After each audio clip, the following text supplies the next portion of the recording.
Hey folks, today we're going to take a look at a game that is currently seeking funding on Kickstarter. That game is called Dance Card, and it's from designer Michael Melkonian. Now, if you like what you see throughout the rest of this preview video, I'm going to encourage you to go to the official Kickstarter project page to find out more information than I could possibly tell you here. To do that, you're going to follow the link in the top corner of your screen, as well as down in the description section underneath this video. Now, Dance Card is a competitive dice-rolling strategy and placement game. The theme of the game is that you're at a high school dance, and you are actually playing one of the students at the dance, but there are tons of different students that are out there on the board, little standees that you have to move around, and what you're trying to do is you have targets. It sounds weird to say it that way, but they're targets for dance partners, and you have 3 of them, and you have to try and not only dance with them, but dance well with them. You don't want to humiliate yourself out on the dance floor, but of course that's easier said than done. Not only do you need to make sure that you are in the right position in the school auditorium or school gymnasium in order to dance with them, but you need to make sure that you have the right moves, that the music is right, that you have to try to maybe pump their friends for some information to see how, to have a good conversation and to really dance well with them. Your friends can help you out, but you can also be hindered by your dance rivals or the crushes of the potential partners of yours who get jealous if they see you dancing with them. So you have to worry about all of these things.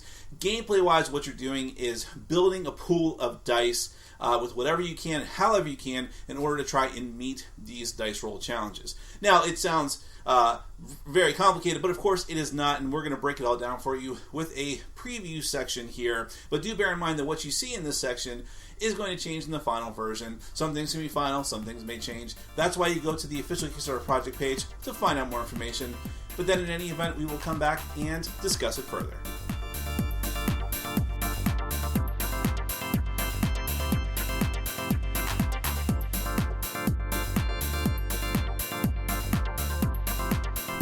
Dance Card is a competitive dice-rolling strategy game for 2 to 4 players.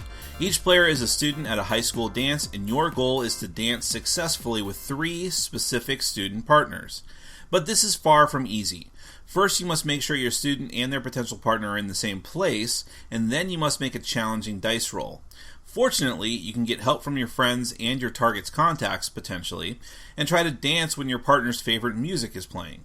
The first player to dance with all 3 of their partners is the winner of the game. Start the setup by laying out the game board. There are standees for every one of the students at the dance, and they must be randomly distributed in a specific allotment between 4 colored dance floors, the refreshments table, the bleachers, and the janitor's office and restrooms. Make stocks of the various tokens and dice near the board within reach of all players. At the top of the board, shuffle the smooth move and mix it up decks and place them in their spots. Place a music rules card face up in its spot, either chosen or randomly, which determines what special rule occurs when the music die is rolled. You may optionally choose to use 3 randomly chosen challenge cards, which will increase the difficulty for everyone and do things like make chaperones walk around the dance floor, causing negative effects, among other things. Each player gets a unique student card at random or by choice. Each character has their own unique special ability, which can give you abilities like getting more cards, moving students around the dance floors, getting bonuses during dice rolls, and even your potentially own unique cards to use during the game. You also have 2 to 3 specific dice you can begin your dice pool with. The card also lists your 3 targets and their challenge rating, their contacts and your friends, both of whom can provide beneficial dice for you to roll, and your rival and your target's crushes, who will force you to take negative black dice into your dice pool. The player with the lowest student ID number at the top of their card is the first player and gets the spin wheel, which begins on the start position and will rotate around later on.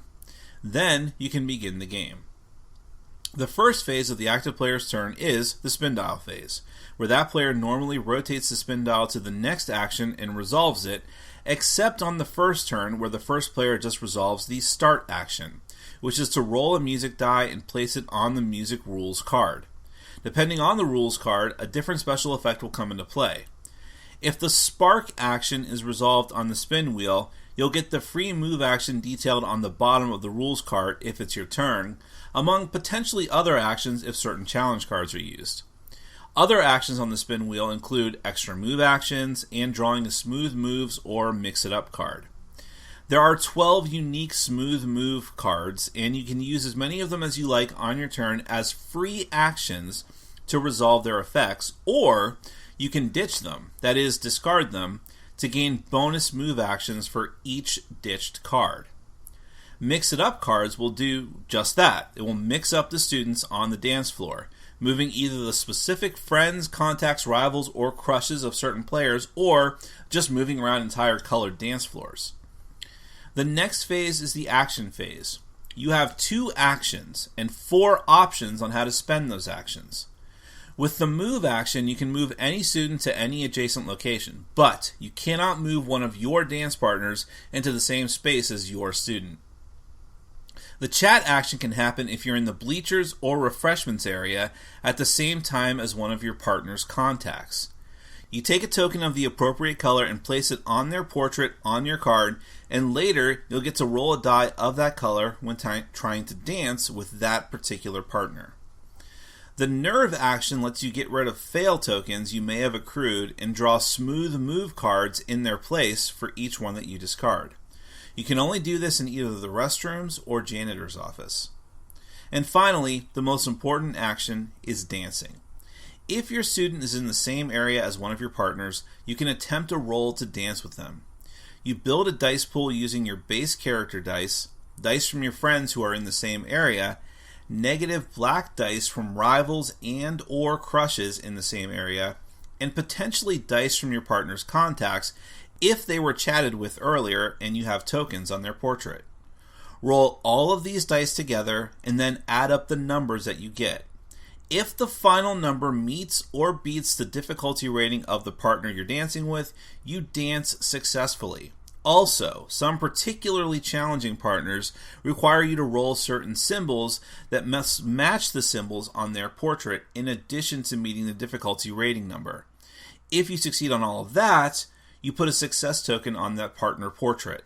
If you fail, you take a failure token and put it on the portrait. You can't attempt dancing with that partner again until you get rid of that token with a nerve action. Once your actions are complete, the spin wheel passes to the next player, who rotates and performs the next action and takes the rest of their turn as I just described. This continues until one player has completed all 3 partner dances successfully. That is Dance Card.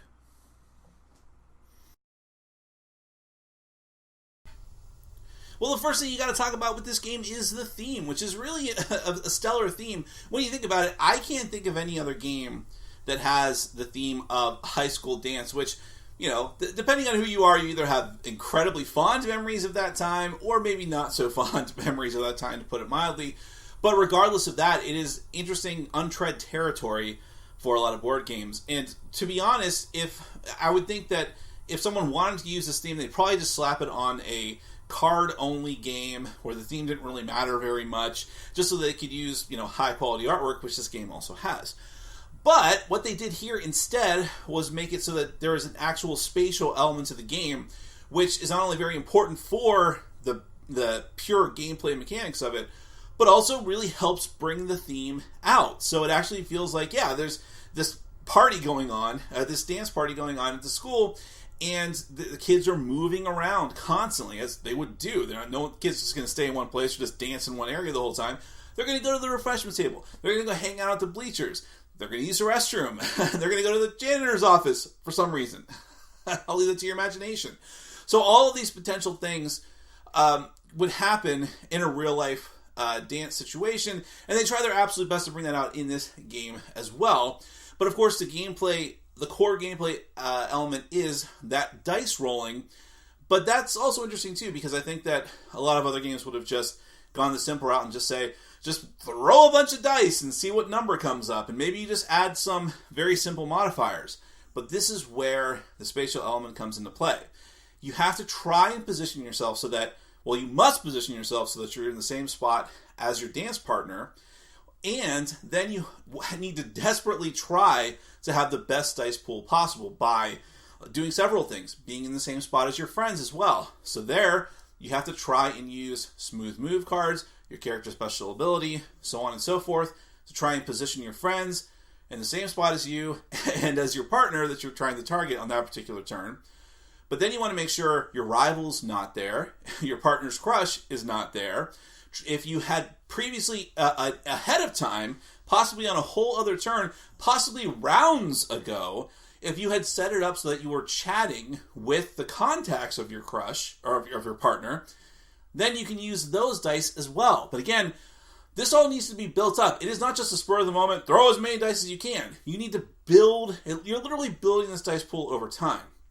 So what I need to stress here is that while the theme is lighthearted, and while the game is very straightforward and very fast to learn and to teach, it is not just a simple, pure luck-based game.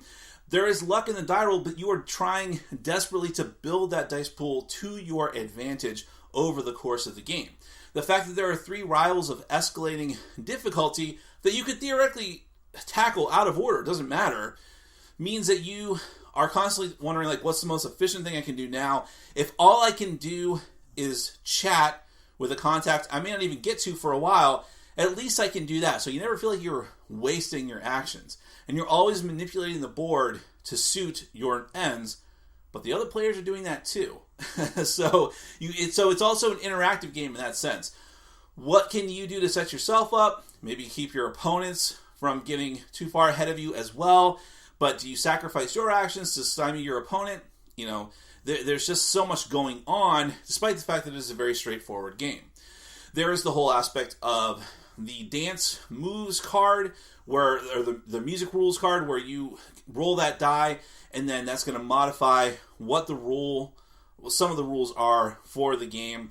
You have the smooth moves cards, which are tons of different special abilities that you can potentially use, or sack them in order to get extra move actions, which are incredibly important for manipulating where you want students to go on the board. And I like that where you can have cards that can do multiple things. Potentially, it's entirely up to you. The mix-it-up cards are sort of beyond your control, but this is where the chaos of a school dance comes into play. Constantly kids moving around, sometimes not to your advantage, but that's why you have to plan ahead or just adjust when things don't go your way. And there's also the aspect of the challenge cards, which I didn't get too much into, but those are an extra thing that just adds more variety to the game. And yes, more challenge to the game, hence the name of them, with the whole chaperones moving around, so on and so forth, reinforces the theme too. So this is a very, very unique game, and I think it's going to appeal to people who like the theme, but also maybe they want to play games with a lighter theme, a very lighthearted theme, with very colorful artwork and things like that, but they're like, most of those games are really just kids' games without a lot of strategy.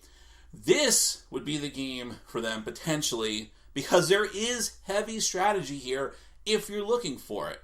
And as the rules of the game point out, maybe you're not looking for that, and you can actually strip out rules from the game in order to make it even more kid-friendly if that's what you want to do. So, it's very accessible in that way, and in a lot of different ways. So, if any of that sounds like it appeals to you or someone you know in your game group, don't take my word for it. Go to the official Kickstarter project page and find out more information. You can do that by following the link in the top corner of your screen, as well as down in the description section underneath this video. That is Dance Card from designer Michael Marconi. Thank you so much for watching, and as always, for supporting our sponsors. Take care.